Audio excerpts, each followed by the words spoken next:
السلام علیکم ورحمۃ اللہ وبرکاتہ. کیا حال ہے سب کا؟ الحمد للہ. نحمده ونصلی علی رسولہ الکریم. اما بعد فاعوذ باللہ من الشیطان الرجیم. بسم اللہ الرحمن الرحیم. رب اشرح لی صدری ویسر لی امری واحلل عقدۃ من لسانی یفقہوا قولی.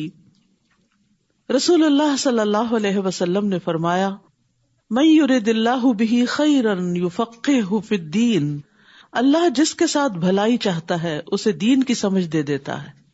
تو یہ اللہ سبحانہ تعالیٰ کی بہت بڑی رحمت ہے کہ وہ ہمیں دین سے جوڑتا ہے، دین کی محبت ہمیں عطا کرتا ہے اور دین کی سمجھ بوجھ، کیونکہ دین کی محبت اور عقیدت ایک چیز ہے. اور جتنے بھی بائی برتھ مسلمان ہوتے ہیں، ماں باپ ان کو دین کی محبت دیتے ہیں تو وہ اپنے دین سے ایک لگاؤ ضرور رکھتے ہیں، لیکن دین کے ساتھ لگاؤ ایک چیز ہے اور دین کی سمجھ بوجھ الگ چیز ہے. تو جس کے ساتھ اللہ تعالیٰ بھلائی کا ارادہ کرتے ہیں، اس کو خیر کثیر سے نوازنا چاہتے ہیں، تو اس کو دین کی سمجھ بھی دے دیتے ہیں. اور دین کی سمجھ جو ہے بہت بڑی نعمت ہے، کیونکہ اس سے یہ زندگی بھی آسان ہوتی ہے اور اگلی زندگی بھی آسان ہوتی ہے. اور اس کے لیے انسان کو ایفرٹ کرنا پڑتی ہے، کوشش کرنا پڑتی، محنت کرنا پڑتی ہے. اور اس کے لیے انسان کو علم حاصل کرنے کے لیے اپنے گھر سے نکلنا پڑتا ہے. اور جو شخص علم حاصل کرنے کے لیے نکلے تو اس کے بارے میں حدیث میں آتا ہے، زر بن حبیش کہتے ہیں، میں صفوان بن نسال کی خدمت میں حاضر ہوا. انہوں نے فرمایا، کیسے آئے؟ میں نے کہا، علم حاصل کرنے کے لیے. تو انہوں نے کہا، میں نے رسول اللہ صلی اللہ علیہ وسلم کو یہ فرماتے ہوئے سنا ہے کہ جو شخص بھی علم کی طلب میں اپنے گھر سے نکلے، فرشتے اس کے عمل کو پسند کرنے کی وجہ سے اس کے لیے اپنے پر پھیلا دیتے ہیں. یعنی گھر سے نکل کر کوشش کر کے علم کی مجلس میں حاضر ہونا یہ بہت بڑی رحمت کا سبب ہے. اور فرشتوں جیسی مخلوق ایسے انسانوں کے آگے جھکتی ہے اور ان کے لیے پر پھیلاتی ہے، یعنی ان کو عزت دینے کے لیے، ان کی وقت اور ان کی توقیر کے لیے. قرآن مجید میں اللہ تعالیٰ فرماتے ہیں، یرفع اللہ الذین آمنوا منکم والذین اوتوا العلم درجات. اللہ ان لوگوں کو درجوں میں بلند کرے گا جو تم میں سے ایمان لائے اور جنہیں علم عطا کیا گیا. یعنی ایمان میں تو بہت سے لوگ مشترک ہوتے ہیں، لیکن جو علم حاصل کرتے جاتے ہیں ایمان کے درجے بھی بڑھتے ہیں، اور جو علم کے درجے بڑھتے ہیں، ایمان کے درجے بڑھتے ہیں، تو انسان اللہ سبحانہ تعالیٰ کے قریب ہوتا چلا جاتا ہے. تو اصل عزت انسان کو مال سے نہیں ملتی، دنیا کے کسی اور جاہ و وقار سے نہیں. اللہ کے ہاں عزت انسان کو تقوی کی وجہ سے ملتی ہے، اور تقوی علم کے ساتھ آتا ہے. تقوی اللہ کے ڈر کا نام بھی ہے، اور انما یخشی اللہ من عبادہ العلماء، اللہ سے ڈرتے ہیں اس کے علم والے بندے.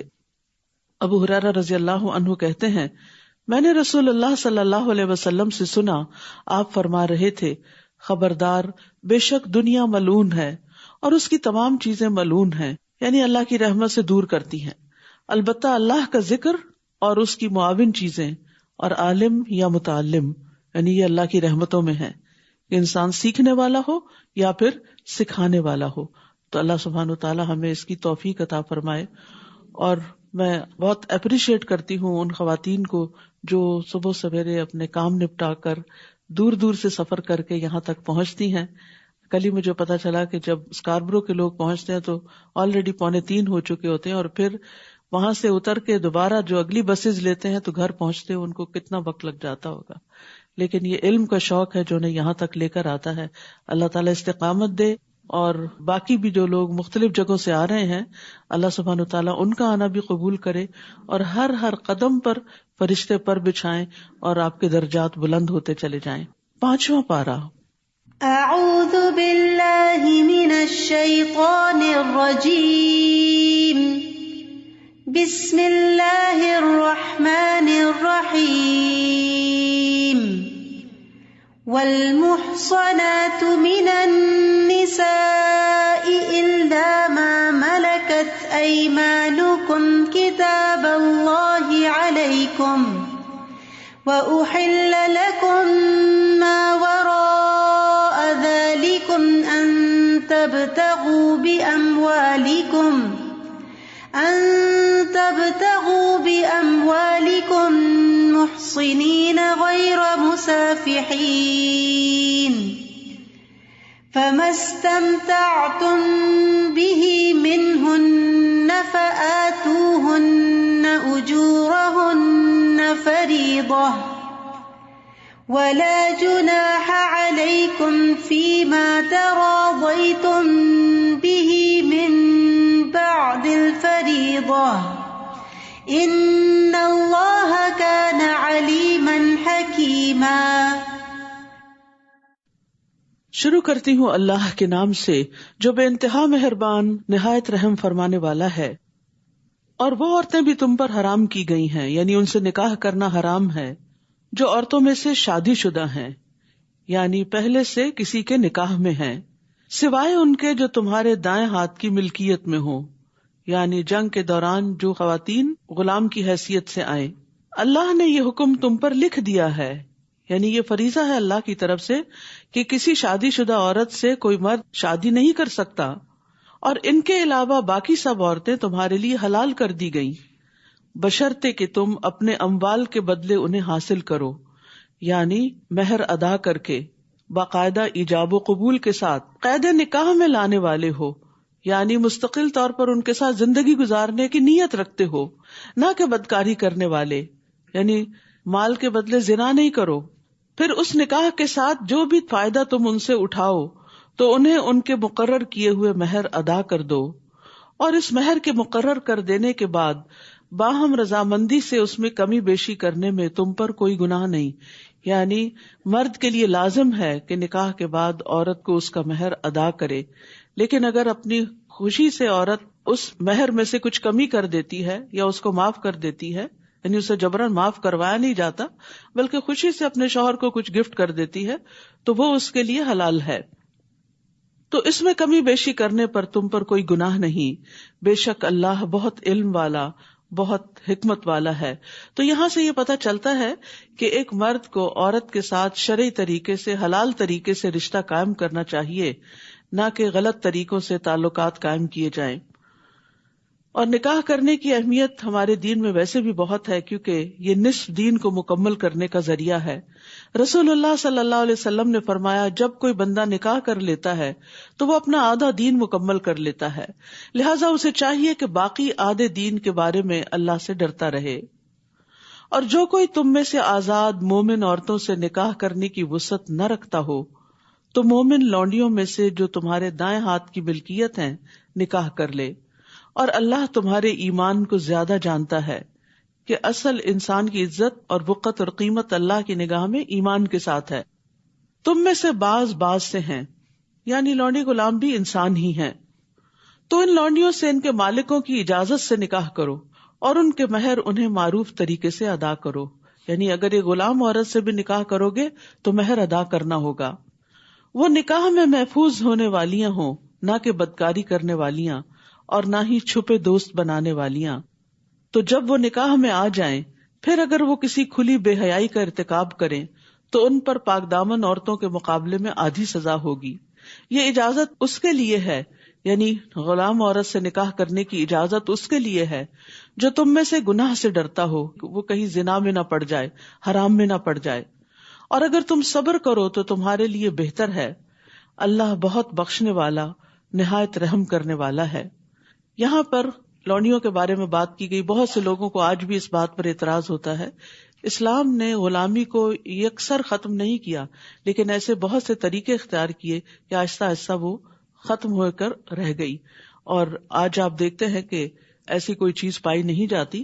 لیکن اب بھی اگر کوئی ایسے مخصوص حالات پیدا ہوں تو اس زمانے میں جو اجازت دی گئی تھی اس کی بنیادی وجہ یہ تھی کہ کوئی بین الاقوامی قانون وار کیپٹیوز کے بارے میں نہیں تھا، تو جو لوگ جنگ میں پکڑے ہوئے آتے تھے ان کو بجائے اس کے کہ جیلوں میں رکھا جائے، لوگوں پہ تقسیم کر دیا جاتا تھا، اور پھر ان کے حقوق ہوتے تھے جس کے بارے میں نبی صلی اللہ علیہ وسلم نے اپنے آخری دن، آخری لمحوں میں جو آخری باتیں کی اس میں ایک نماز کی اور لونڈی غلاموں کے حقوق کی بات کی، کہ ان کا اتنا خیال تھا آپ صلی اللہ علیہ وسلم کو۔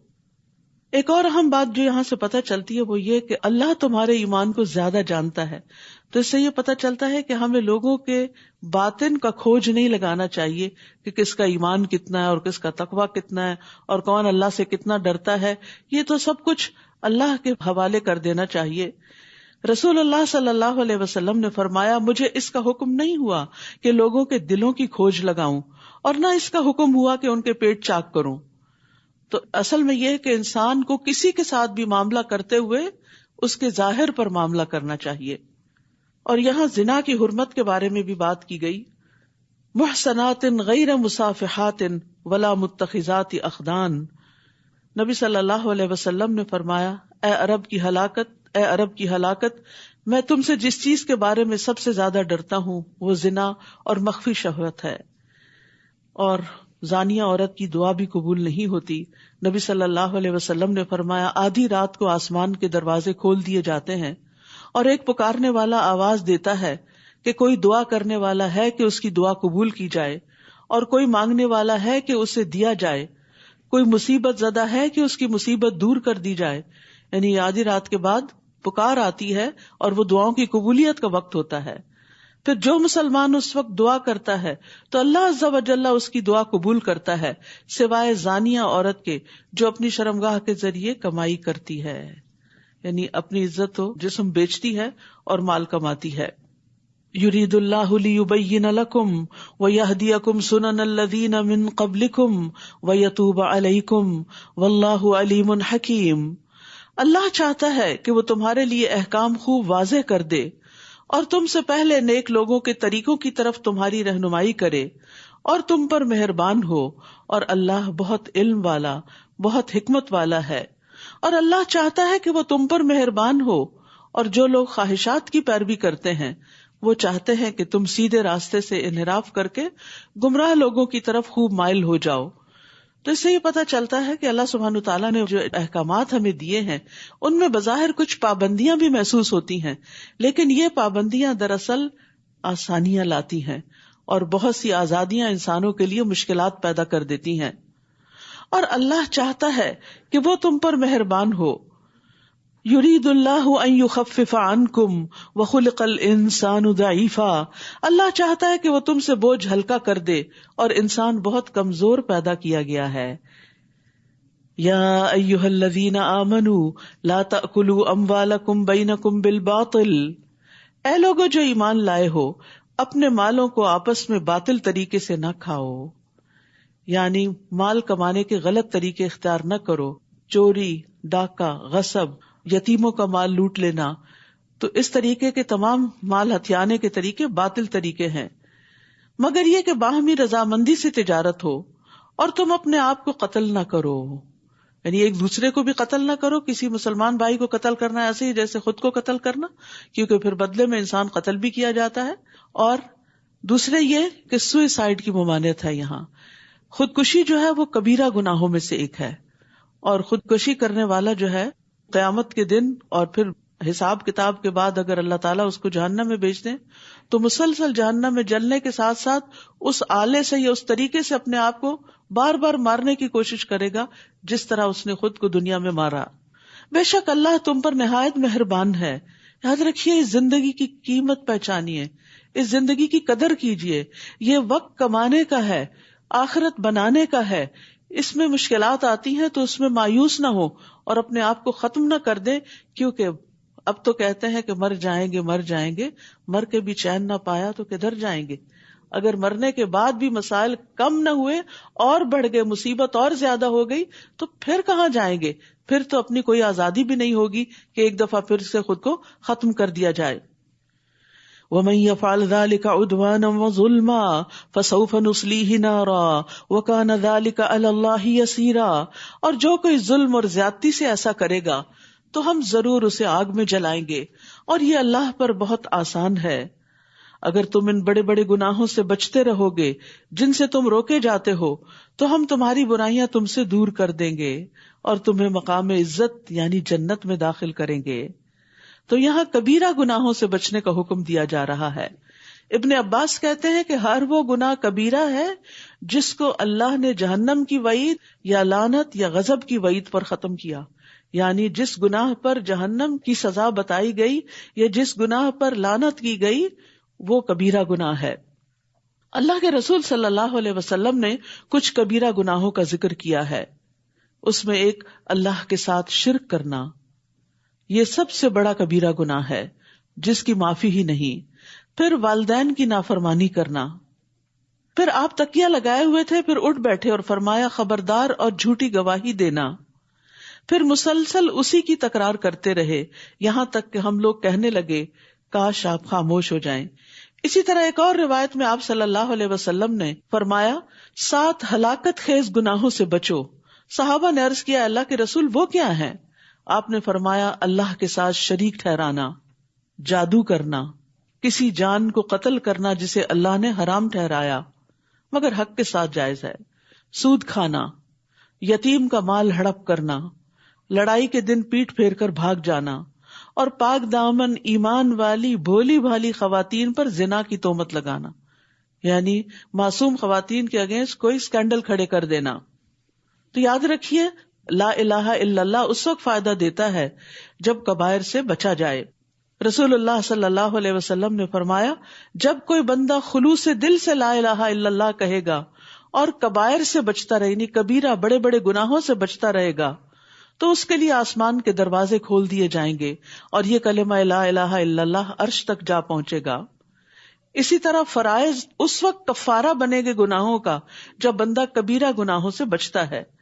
رسول اللہ صلی اللہ علیہ وسلم نے فرمایا 5 نمازیں اور ایک جمعہ سے دوسرے جمعہ تک اور رمضان سے رمضان تک اپنے درمیان سرزد ہونے والے گناہوں کے لیے کفارہ بن جاتے ہیں جب تک کہ کبیرہ گناہوں سے بچا جائے۔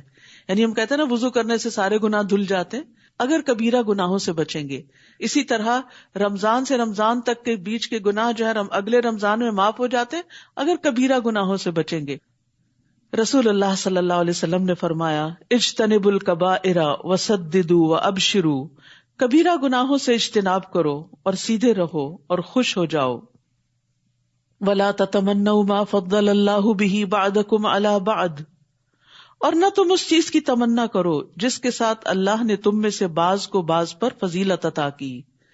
یعنی اللہ سبحانہ تعالیٰ نے انسانوں کے اندر اختلاف رکھا ہے، بعض کو بعض کے مقابلے میں زیادہ کوالٹیز دی ہیں، لیکن اس کا یہ مطلب نہیں کہ بعض کو بالکل محروم رکھا ہے، انہیں کچھ اور چیزوں میں خیر عطا کی ہے۔ تو ہر شخص کے کچھ اسٹرینتھس ہوتی ہیں اور کچھ ویکنیسز ہوتی ہیں، لہذا ہمیں یہ نہیں کرنا چاہیے کہ جو کسی کی اسٹرینتھ ہو اس پر انوی کریں اور اپنی اسٹرینتھ کو اس میں بھول ہی جائیں۔ مردوں کے لیے اس میں سے حصہ ہے جو انہوں نے کمایا اور عورتوں کے لیے اس میں سے حصہ ہے جو انہوں نے کمایا، یعنی اصل چیز تو یہ دیکھی جائے گی کہ تم کر کے کیا آئے ہو، نہ کہ یہ دیکھا جائے گا کہ کس کو کتنی زیادہ کون سی کوالٹیز ملی تھی۔ دیکھا جائے گا کہ ان کوالٹیز کو، ان اسٹرینتھس کو اس نے کس خیر کے کام میں لگایا اور اپنے لیے کیا کما کے لایا۔ اور اللہ سے اس کے فضل کا سوال کرو، بے شک اللہ ہر چیز کو خوب جاننے والا ہے۔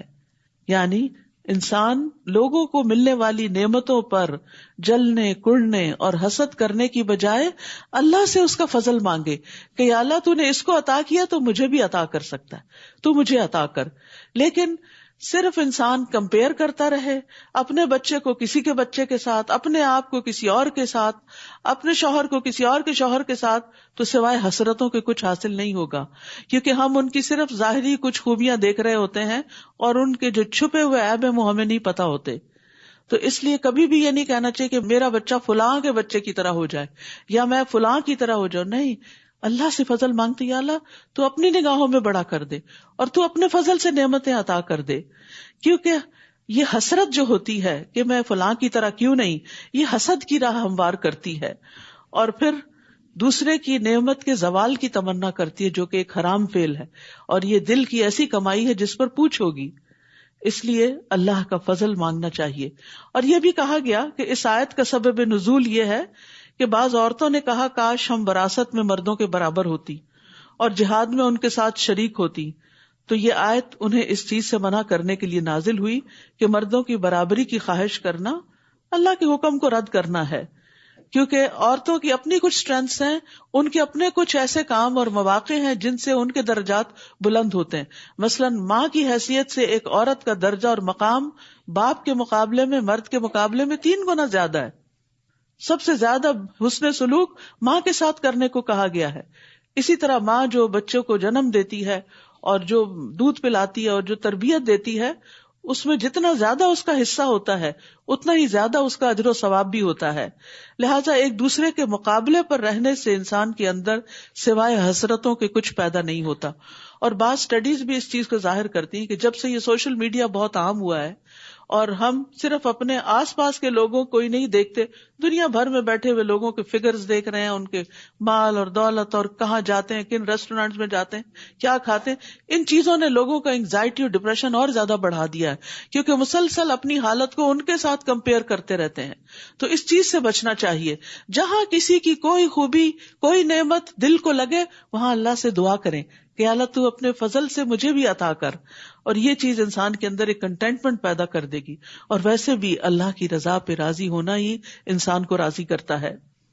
اور اس ترکے میں سے جو والدین اور قریبی رشتہ دار چھوڑ جائیں، ہم نے ہر ایک کے وارث مقرر کر دیے ہیں، اور جنہیں تمہارے عہد و پیمان نے تم سے باندھ رکھا، یعنی تمہارے حلیف، تو تم انہیں بھی ان کا حصہ دے دو. بے شک اللہ ہر چیز پر خوب گواہ ہے. الرجال قوامون علی النساء بما فضل اللہ بعضهم علی بعض. مرد عورتوں پر قوام ہیں، ذمہ دار ہیں. قیم کہتے ہیں مینیجر کو. قوام ہوتا ہے جو بہت زیادہ قائم رہے، کھڑا رہے، ذمہ داری لے. یعنی مرد عورتوں کے ذمہ دار ہیں، ان کو کما کر لا کے دینے کے اور باقی بڑے بڑے اہم اور مشکل کام کرنے کے. کہ اللہ نے ان میں سے بعض کو بعض پر فضیلت دی. اس کا یہ مطلب نہیں صرف مردوں کو ہی فضیلت دی ہے، عورتوں کو بعض پر. بعض مرد تقویٰ میں عورتوں سے بڑھ کر ہیں اور بعض عورتیں تقویٰ اور دینداری میں مردوں سے بھی بڑھ کر ہوتی ہیں. اور اس وجہ سے بھی کہ وہ اپنے مال خرچ کرتے ہیں. یعنی اللہ نے مرد کو قوام کیوں بنایا، ذمہ دار کیوں بنایا؟ کہ اس کو کمانے کی ذمہ داری تھی اور کہا کہ وہ بیوی پر خرچ کرے. پس نیک عورتیں فرما بردار ہوتی ہیں. عورتوں کی بڑائی اور خوبی کس چیز میں ہے؟ اطاعت گزاری میں. اپنی عزت اور شوہر کے مال کی غائبانہ حفاظت کرنے والی ہیں، اس وجہ سے کہ اللہ نے ان کے حقوق کی حفاظت کی. اور وہ عورتیں جن کی سرکشی سے تم ڈرتے ہو، بس تم انہیں نصیحت کرو. اور نشوز کا یہاں معنی یہ عام چھوٹی موٹی باتوں میں ڈس ایگری کرنا نہیں ہے. اس سے مراد کسی عورت کا اپنے شوہر سے بے وفائی کرنا اور اپنے شوہر کی بجائے کسی اور کی طرف راغب ہونا. تو پھر گھر ٹوٹتا ہے، گھر کے اندر فساد ہوتا ہے، بہت بگاڑ آ سکتا ہے، آئندہ نسل متاثر ہو سکتی ہے. لہٰذا اس معاملے کو ایسے ہی چھوڑ نہیں دینا چاہیے، بلکہ اصلاح کرنی چاہیے. اصلاح کے لیے پہلا سٹیپ نصیحت ہے. نہ مانے تو بستروں میں انہیں علیحدہ کر دو، یعنی ان سے تھوڑی ناراضگی کا اظہار کر دو، ان کو اپنے سے ڈسٹینس کر دو. پھر بھی نہ مانے تو انہیں ہلکی سی مار مارو. یعنی اور اس کا یہ مطلب نہیں کہ ابیوز کیا جائے ان کو. ابن عباس یہ کہتے ہیں کہ جیسے ایک مسواک ہوتا ہے، یعنی ایک شوق دینے کے لیے کہ دیکھو تم کیا کر رہی ہو، ہوش میں آؤ، اپنے گھر اور اپنی عزت اور اپنی نسلوں کی حفاظت کرو. یعنی اس کو اپنے ٹریک پہ واپس لانے کے لیے. اور نبی صلی اللہ علیہ وسلم نے واضح طور پر فرمایا کہ تم میں سے بہترین کبھی بھی نہیں ماریں گے عورتوں کو. یعنی یہ ایک صرف سولوشن بتایا گیا ہے انتہائی ایکسٹریم کیسز میں، بالکل ایسے ہی جیسے آپریشن یا سرجری کی ضرورت ہوتی ہے انتہائی ایکسٹریم کیس میں، کہ جب کسی دوا سے کسی پھوڑے کا علاج نہیں ہوتا یا کسی چیز کا، تو پھر اس کو کاٹ کے الگ کیا جاتا ہے. پھر اگر وہ تمہاری اطاعت کرنے لگیں تو ان کو ستانے کا کوئی راستہ تلاش مت کرو. یعنی عورتوں کو ستانا نوبل مردوں کا کام نہیں ہوتا. بے شک اللہ بہت بلند، بہت بڑا ہے. اگر تم عورت کو کمزور سمجھ کے اس پہ ظلم کرو گے تو اللہ تم سے بڑا ہے، وہ تم سے پوچھے گا. اور یہاں نیک بیوی کی جو خوبیاں بتائی گئی وہ کیا ہیں؟ رسول اللہ صلی اللہ علیہ وسلم نے فرمایا دنیا فائدے کی چیز ہے اور دنیا کی بہترین متاع نیک عورت ہے. رسول اللہ صلی اللہ علیہ وسلم نے فرمایا 4 چیزیں خوش بختی کی علامت ہیں: نیک بیوی، کھلا گھر، نیک ہمسایہ، اچھی سواری. اور 4 چیزیں بدبختی کی علامت ہیں: برا ہمسایہ، بری بیوی، تنگ گھر اور بری سواری. اور یہاں نیک خواتین کی ایک خاص خوبی بتائی گئی کہ وہ شوہروں کی غیر موجودگی میں شوہر کی عزت، گھر بار، مال، اولاد کی حفاظت کرنے والی ہوتی. یعنی جو چیزیں ان کی کسٹڈی میں ہیں ان کی ٹیک کیئر کرتی ہیں. رسول اللہ صلی اللہ علیہ وسلم نے فرمایا بہترین بیوی وہ ہے جس کی طرف تم دیکھو تو تمہیں خوش کر دے، اسمائلنگ ہو، ہیپی ہو، ہر وقت شکوے شکایتیں نہیں، ہر وقت منہ بسور کے اور ناراضگی کا اظہار نہیں کرنا، ہر وقت تھکے تھکے نہیں نظر آنا.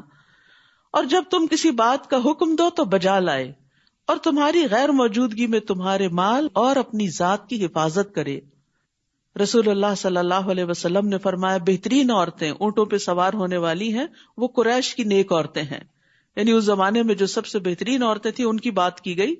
چھوٹے یتیم بچوں پر سب سے زیادہ مہربان ہیں، یعنی اگر شوہر فوت بھی ہو جائے تو اپنے بچوں کی خاطر اپنی زندگی قربان کر دیتی ہیں، اور اپنے خامدوں کے مال کی زیادہ حفاظت کرنے والی ہیں.